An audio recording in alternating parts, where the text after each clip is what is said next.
الله سبحانه وتعالى وحن ويديسننا دمانتن بيننا كأجرسيو وحن بإذن الله تبارك وتعالى جعل استيساكي إن آن إذن لو داقو كلمتك كوبلان دون تلح قضب وانا لح قضب ورنتي فريال mid walbana albaab gooni ah oo noloshaada kamid ah aad ku furi kartid qodobka koobaad wuxuu yahay naftaada baro dad badani naftooda ma yaqaanaan waxa ay go'aan ka gaari karto ama hadafka iyo meesha ay u socoto ma yaqaanaan waxa uu awood u leeyahay wuxuusan awood u lahayn ma kala yaqaan sidaa darteed qodobka ugu horeeya naftaada baro qodobka labaad guushu waa guuldarrooyin ururay qof kastoo aragtid oo wuxuu ka mira dhaliyay ku celcelin fara badan iyo ku dhicitaan fara badan iyo kufid fara badan baa ka horeysay sidaa darteed waxaad ogaataa mar kastoo wuxuun aad ku guul daraysatid ama natiijadii aad doonaysay ee aad filaysay kaaga soo bixi weydo waxaad ogaataa inay ku tahay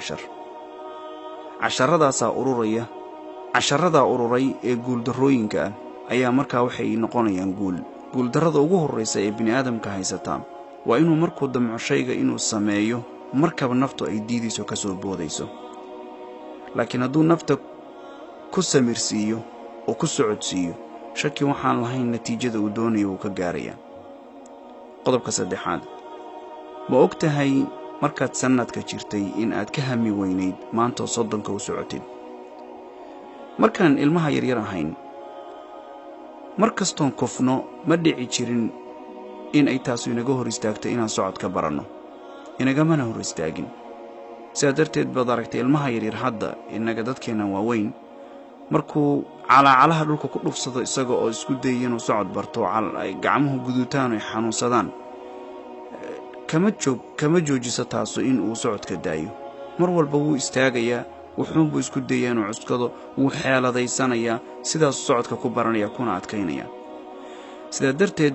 hammigaaga kor u qaad oo caqabad kastoo ku kufisa istaag kor u kac hore u soco rabbigaa ku xirnow ilaahay subxaanahu wa tacaala gacmaha kor ugu taago awoodda aad leedahay way ka weyn tahay awood kasta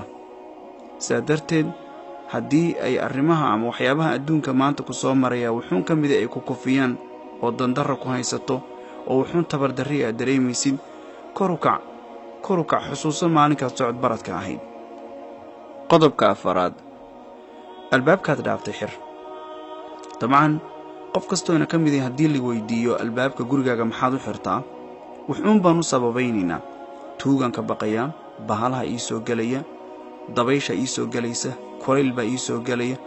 qabow baa ii soo gelaya qofba wax buu sheegan lahaa waxaan ka wadaa wixii ku soo dhaafay ee kugu dhacay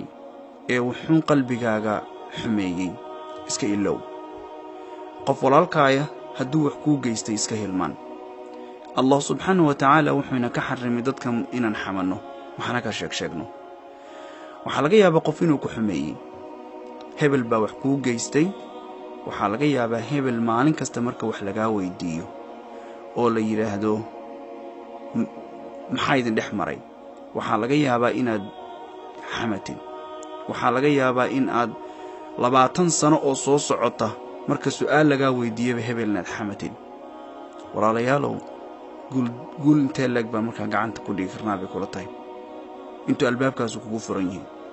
oo culayska uu qalbigaagu saaran yahay oodan cafinaynin gaar ahaan labada isqabta ee sariir wada seexanaysan is cafinaynin ilaahina subxaanahu wa tacaala uu yidhi hunna libaasun lakum wa antum libaasun lahun sidee maanta wakhtiga aan maanta joogno horumarka aan gaari karnaa muxuu yahay bal qalbigaaga dib u fiiri intee albaab baa kugu furan maanta iska cafi dadka walaalahaaya alaa tuxibbuuna an yaghfira allahu lakum ilaahi subxaanahu wa tacaala dartii ku cafi cid walba waxaa kaloon ku darayaa wixii kaloo xumaanoo caado xun oo taqaanayo albaabada qalbigaaga u furana ka xiro sida albaabkaaga guriga uga xiran lahayd balaayooyinka kale oo dhan waxaad uga xirataa waxyaabaha indhuhu ay qulubtaada u gudbinayaan oo waxaad ka xirataa waxyaabaha qalbigaagu dhaguhu ay u gudbinayaan oo qalbigaaga heesaha inta dhagaha ku dhageysatay qalbigay galayaan oo indhahaagu markay dumarka ama ragga laga xaaraantinimeeyey aad fiirisid waxaad ogaataa qalbigii ku shubayaan sidaa darteed albaabka iska xir oo ay ugu horrayso wixii uu qof kugu sameeyey ee ku soo dhaafay iska ilow wixii ku soo dhaafay oo qalbigaagu uu ku celcelinayo maanta oo xumaan ahna yayna sabab kuugu noqonin inaad sii raadisid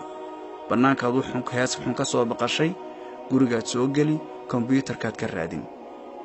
bannaankaa waxa xun indhahaagu soo qabteen gurigaad imaan halkanaad ka dooni waad soo dhaaftay dib ha ugu noqon ka gudub biidinlaahi subxaanahu wa tacaala waad guulaysan doontaa qodobka shanaad